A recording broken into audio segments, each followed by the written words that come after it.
At 8:13 p.m. on November 24, 1971, a Boeing 727 punched through a rainstorm over southwest Washington, and a passenger near the back of the plane stood up and walked to the rear door. He pulled a lever no passenger's ever supposed to touch, and the rear stairs of the aircraft dropped open in mid-flight. Freezing air and rain tore into the cabin. A man in a business suit, with $200,000 strapped to his body, stepped out into the dark. Nobody knew if he had military training. Nobody knew if the parachute would even open in that storm. 9 years later, a boy digging in a riverbank found the money. They never found him. This is the story of D.B. Cooper, the only hijacker in American history who pulled it off, whoever he actually was. Thanksgiving Eve, 1971, Portland International Airport. A man pays cash for a one-way ticket to Seattle and gives his name as Dan Cooper. Mid-40s, dark suit, black tie, sunglasses. Nothing about him stands out, which in hindsight might have been the entire point. He boards Northwest Orient Flight 305, a Boeing 727 with 8 crew and 36 other passengers, and takes a seat near the back. Once they're airborne, he orders a bourbon and soda, lights a cigarette, and waits. Then he passes a note to the nearest flight attendant, a young woman named Florence Schaffner. She assumes it's a phone number and slips it into her pocket without reading it. Men hand her notes like that all the time. Cooper leans over and says quietly, "Miss, you'd better look at that note. I have a bomb." She opens it and reads 4 words that change the rest of her shift, and the rest of this case. "I have a bomb." Cooper opens his briefcase just enough for her to see red cylinders and tangled wires, enough to make her believe him without question. He doesn't yell. He doesn't threaten anyone else in the cabin. He just states his terms like he's reading them off a list. $200,000 in cash, 4 parachutes, and a fuel truck waiting on the tarmac when they land in Seattle. Florence carries the note straight to the cockpit, and the pilot radios it ahead to ground control immediately. Here's what's easy to forget. In 1971, hijacking a plane wasn't even a federal crime with a clear playbook yet. Airport security barely exists. There are no metal detectors, no ID checks, no real screening of any kind. You could walk straight onto a plane carrying almost anything.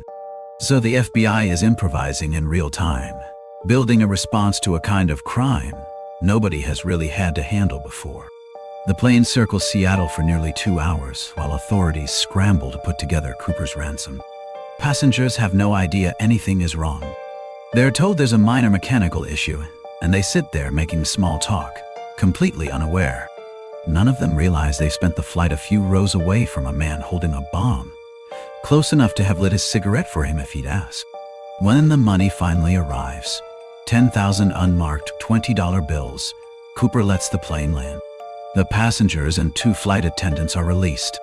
Only the pilots, a flight engineer, and 1 attendant named Tina Mucklow stay on board. He counts the cash and checks every parachute by hand, slowly, like he actually knows what he's looking at. He rejects one of the parachutes outright. It's an older training rig, with the ripcord sewn shut for instructional purposes, and he spots it immediately. That single detail tells investigators something important later. Whoever this is, he's handled this kind of equipment before. Then he gives the crew his next instructions. Take off again, climb to exactly 10,000 feet, and fly at the slowest possible speed toward Mexico City. Leave the rear stairs down and unlocked the entire time. Flaps in a specific position, cabin unpressurized. The pilots tell him that's nearly impossible to fly safely at that speed. He doesn't care. He's already done the math, down to the exact stall speed of a 727. It's a strange kind of confidence. Calm enough to negotiate, precise enough to argue aviation specifics with a professional flight crew, and willing to bet his life on getting the numbers right. Somewhere between Seattle and Reno, in the middle of a violent rainstorm, with the cabin lights dimmed, Cooper straps the money to his body. He tells Tina Mucklow to get back to the cockpit and stay there. She does. Nobody on that plane sees what happens next. At roughly 8 p.m., somewhere over the dense roadless forest of southwest Washington, He steps out into the dark. No flight suit, no goggles, no radio. Just a parachute, $250,000, and some of the worst weather of the season. The plane lands in Reno a short time later. The crew finds an empty seat, an unused parachute, and 2 ripcords left behind on the floor. Cooper's gone, and so, as far as anyone can tell, is any trace that he ever existed at all. The search begins within hours. Helicopters, FBI agents, and National Guard troops comb a stretch of forest that runs for thousands of acres. They find nothing. Not a scrap of parachute fabric in the trees. Not a footprint. Not a body. The conditions that night look almost engineered for a disappearance. A massive, roadless drop zone, a freezing storm, and a jump made completely blind.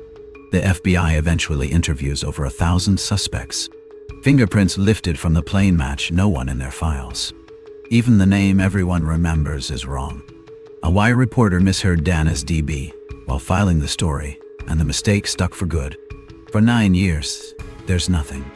Then, in February 1980, an 8-year-old boy named Brian Ingram is digging in the sand along the Columbia River. He uncovers a decaying bundle of cash, partially disintegrated, still bound together. The serial numbers match Cooper's ransom money exactly, so the money was real. The jump happened exactly where they thought it might have, and somewhere between that plane and that riverbank, a man simply stopped existing. Over 5 decades, the list of men accused of being D.B. Cooper has grown almost as long as the case file itself. 3 names keep surfacing more than any others. Richard McCoy Jr. was a Vietnam veteran, a skilled skydiver, and an Army helicopter pilot. The kind of resume that lines up almost too well with what Cooper would have needed. Just 4 months after Cooper vanished, McCoy hijacked a nearly identical flight using almost the same method. A note, a bomb threat, a demand for cash and parachutes, a jump from the rear stairs of a 727. The FBI caught him within days, after a tip from a motorist who'd picked up a hitchhiker matching his description, not far from the drop zone. Some investigators think he simply copied a technique that had already made headlines a few months earlier. Others have spent decades arguing he was the original, and just got sloppy the second time around. In 1974, McCoy escaped from federal prison using a fake handgun carved out of dental paste. He was tracked down and killed in a shootout 3 months later, taking any certainty about his real involvement with him. Duane Weber was a career criminal with a long prison record who, on his deathbed in 1995, pulled his wife close and told her, "I'm Dan Cooper."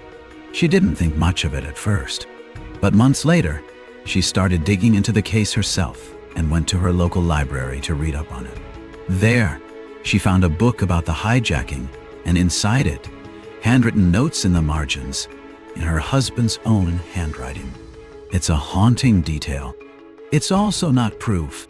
The FBI later compared Weber's fingerprints to the ones found on the plane, and they didn't match. Robert Rackstraw was a decorated Vietnam helicopter pilot with explosives training, parachute experience, and a long, documented history of faking his own identity. He once staged his own death in a plane crash to dodge a federal investigation, and was eventually caught and convicted of fraud and theft. A team of independent investigators spent 5 years building a circumstantial case against him, and went public with it in 2016, naming him in a History Channel documentary. Rackstraw never denied being Cooper outright, and never confirmed it either. At one point, he told a reporter, "I wouldn't discount myself." He died in 2019 of a long-standing heart condition, taking whatever he actually knew straight to the grave. None of these 3 men were ever charged with the hijacking. None of them were ever fully cleared either. The case sits exactly where it sat for 50 years, balanced on Mabes. Whoever did this clearly understood aircraft mechanics and parachute rigging well enough to argue with a flight crew about stall speed. This wasn't a lucky amateur stumbling into a crime. But knowing how to jump out of a plane is one thing. Surviving the landing at night, in a storm, in a forest with no markers, is an entirely different kind of luck. And surviving the landing still isn't the same as living long enough to spend a single dollar of that money without drawing attention. In July 2016, the FBI quietly closed the active investigation. Not because they solved it, because there was nowhere left to look. And somehow, that's when the case got bigger, not smaller. The town of Ariel, Washington throws an annual festival in Cooper's honor. There are T-shirts, documentaries, and online forums where people are still picking through 50-year-old evidence today, certain they're one clue away from cracking it. Some believe Cooper died on impact that night, swallowed by the forest, along with every shred of evidence. Others believe he walked out of those trees and spent the rest of his life under a name nobody will ever trace. What's actually certain is smaller than the legend, but stranger. A man planned this down to the last detail, the exact altitude, the exact airspeed, the angle of a staircase on a moving aircraft. And then he let go of every plan he had the second his feet left that staircase. After that, it was just him, the dark, and whatever was waiting on the ground below. Maybe that's the only honest way to vanish. You can plan the jump down to the last detail. You can't plan the landing. History doesn't always give us closure. Sometimes the only ending is the not knowing, and that's a story too. If you want more stories like this, you know what to do.